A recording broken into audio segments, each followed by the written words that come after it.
Old versus new. 1 year can make a big difference in our lives, but how big of a difference does it make between devices of the same family, successor, and predecessor? And more importantly, how big of a difference does it make for you?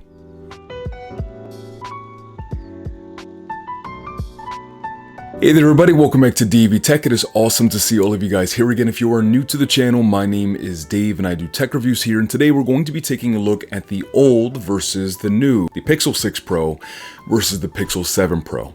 In this video, we're going to be looking at a lot of the things that I'm sure you guys are the most interested in. Of course, looking at, say, the cameras. There will be camera comparisons and video comparisons, as well as like the app opening and closing speed test, those sorts of things. And also, at least from my perspective, more sort of nuanced things from everyday usage that I kind of talk about in my Google Pixel 6 Pro 1 year later review. If you guys haven't seen that, it'll be right up here for you, roughly in this top right corner. I'll be discussing things that I kind of wished and hoped that they would improve on from the 6 Pro to the 7 Pro, and we'll take a look at if those things are improved. This filming process comparing these two devices was really surprising to me in a lot of different ways.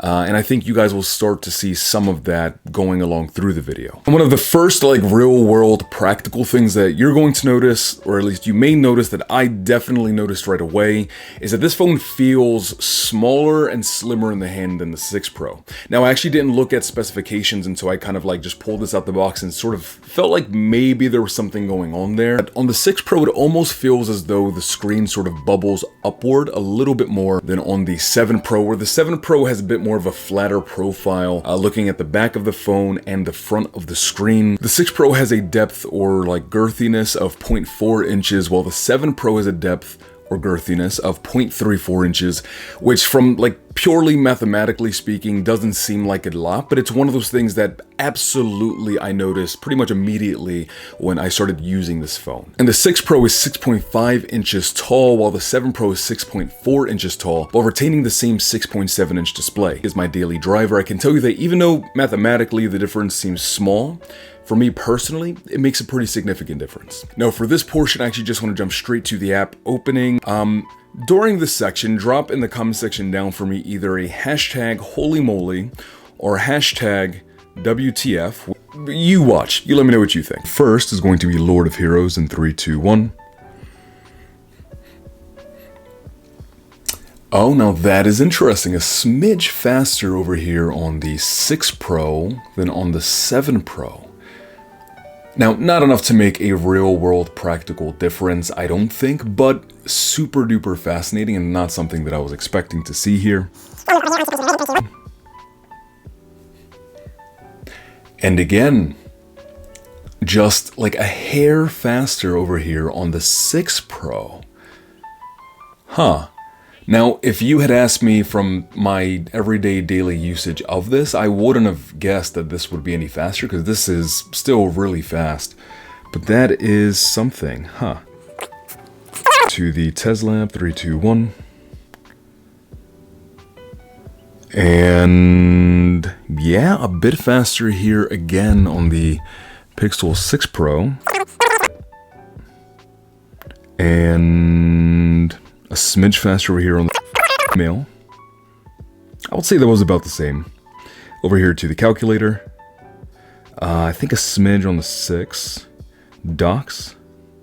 The 6 again. I ran that test 3 separate individual times because I thought maybe I was doing something wrong. Maybe there was something in the settings. Maybe on the Pixel 6 Pro I had the animation window scaling at 0.5 instead of 1. So it was getting just that extra smidge head jump start over the 7 Pro. Everything was equivalent, and every single time it was just that fraction of a second, half a second faster than the 7 Pro. I will say though, even with this, I have not noticed a functional difference using the 6 Pro over the 7 Pro. So that's not a bad thing, but also I kind of wished I did notice a functional difference between the 7 Pro and the 6 Pro, if you kind of know what I'm saying. The phone is still smooth and fast. The Pixel user interface, 120Hz refresh rate display is fantastic. I kind of wish that there was a bit more there, but there's also a bit more under the hood performance improvements with the G2 over the G1 that we'll see a little bit later.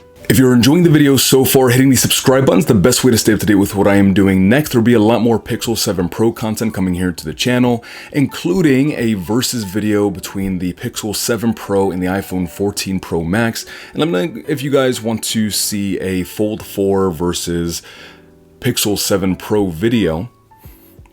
I must say that the voice dictation on both of these devices really is fantastic, and this is something that I expected to maybe be a bit faster on the Google 7 Pro, and it looks like, honestly, the 7 Pro has just a smidge of faster processing on its side of things than the 6 Pro does, but for the most part, they're both really good. They're both really responsive and accurate. On the 6 Pro over this last year, I'd average about 6.5 hours of screen on time throughout my day between going to my grad school classes and being able to have that withstand seeing my clients in the morning and then going to class and coming back home, usually having to top up at some point throughout the day with the quick charging, which unfortunately the quick charging on the 7 Pro does not seem to be any faster than on the 6 Pro, and that's something that I really hope they had improved upon. And the battery life on the 7 Pro is just about the same as on the 6 Pro, if I'm being completely honest. On average, this has been getting me about that 6.5 hours of screen on time. I really haven't, on average, gotten much more than that, which I'm a little bit sad about. I really wish that this could pump up into like the 7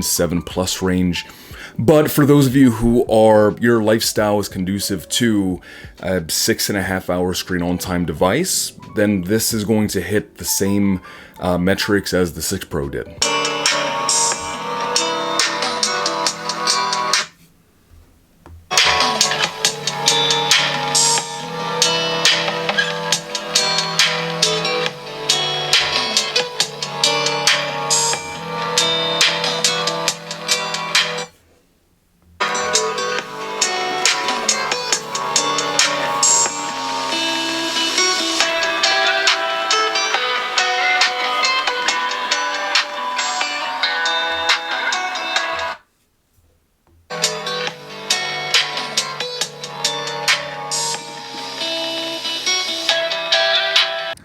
Okay, now, one of the things that I mentioned in my 1-year review was that on the 6 Pro, the volume buttons were always sort of mushy, and they always worked. I'd never had a problem actually increasing or decreasing the volume. But I often just wouldn't be able to tell if I wasn't looking at the device that I was actually increasing or decreasing the volume. On the 7 Pro, that is 100% improved here. The buttons are nice and clicky, you get nice feedback, and you can tell that you're increasing and decreasing the buttons. The little G symbol that you can double tap to activate a host of different functions. I would say that on the 7 Pro, it's actually more responsive and activates faster than on the 6 Pro. Additionally, when you're zooming in, there's sometimes on the 6 Pro would be sort of a hesitation on the device when looking at, say, zooming into like 10 times or 20 times, or on the 7 Pro, although there is a bit of a delay, it's faster than on the 6 Pro. Now, my Galaxy Fold 4 and iPhone 14 Pro Max comparison video, you guys really seem to enjoy the segment where, for the cameras and video, I kind of like just took you guys along with me to a park and did a comparison of the pictures and video and kind of let you guys formulate your own thoughts and ideas of what you thought were better. And sparsed in, I'll kind of like have some slight narration on what for me looked closer to what I was seeing with my own eye, and things like that. So let me know in the comment section down below along the way which pictures you think look better, which either the Pixel 6 Pro or the 7 Pro, if you thought I had better picture or video, let me know, and enjoy. Alright, so on this one we're going to be testing out the action mode on both of these. As you guys can see on the 6 Pro, there's a bit more of a crop than over here on the 7 Pro. On the 7 Pro, you're retaining the same aspect ratio as you would if you were taking normal video. Alright, so I'm going to run over.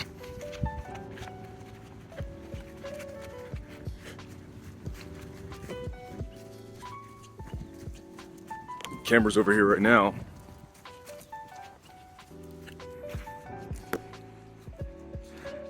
If you ask me, I think that both are good, but the 7 Pro does seem to do a better job at being slow and steady when you're actually making some of those movement transitions. Yeah, pretty good job. And I'm noticing there's a couple of dropped frames over here on the 6 Pro that I'm not getting on the 7 Pro. Stabilization.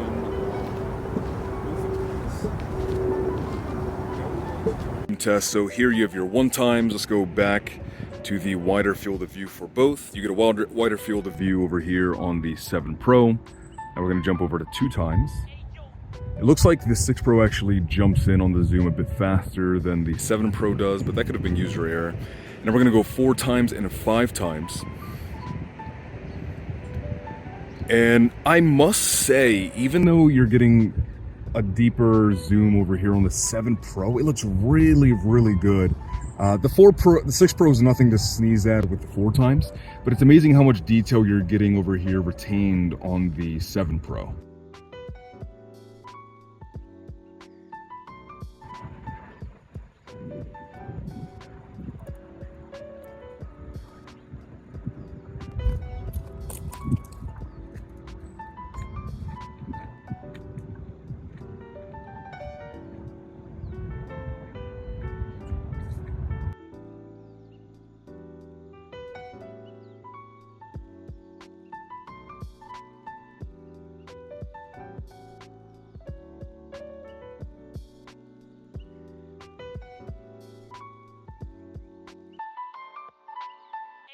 Alright, so here's some of the video, and I wanted to get a sort of example of what it looks like in terms of detail retention up close for both video on these cameras. I think they do a really good job. I do think that the 7 Pro does a really good job retaining detail in the shadows just a bit better and catching some of those highlights a bit better.